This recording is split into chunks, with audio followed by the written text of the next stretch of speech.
संविधान अंगीकार करने के 75वीं वर्षगांठ के मौके पर लोकसभा में चर्चा हुई। इस दौरान सपा के राष्ट्रीय अध्यक्ष अखिलेश यादव ने भाजपा पर गंभीर आरोप लगाए। उन्होंने कहा कि देश के 20 करोड़ नागरिकों, खासकर मुस्लिमों को दूसरे दर्जे का नागरिक समझा जा रहा है। उनके पूजा स्थलों पर कब्जा किया जा रहा है। अगर ये धर्मनिरपेक्षता है तो धर्म शासित राज्य की क्या परिभाषा है।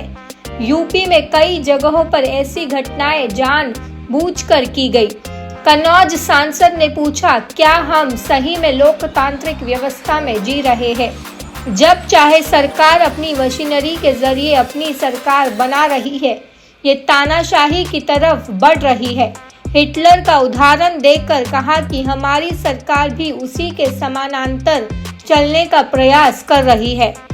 उन्होंने कहा कि जाति जनगणना होनी चाहिए। उन्होंने कहा कि अगर आप करा सकते हैं तो आप कराइए, नहीं तो जब कभी भी हमको मौका मिलेगा हम जातिगत जनगणना कराएंगे।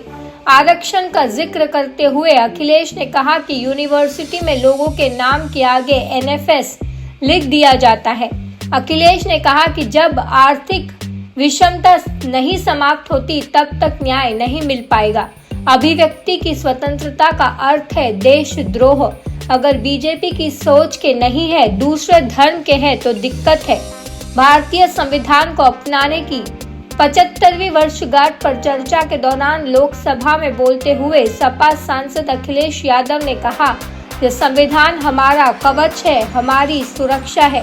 यह हमें समय समय पर शक्ति प्रदान करती है। संविधान शोषित, उपेक्षित, दमित और वंचितों के अधिकारों का सच्चा संरक्षक है। यह संविधान बहुत बड़ा सहारा है हमारे जैसे लोगों और देश के कमजोर लोगों के लिए। खासकर पीडीए के लिए संविधान बचाना जीवन मरण का सवाल है।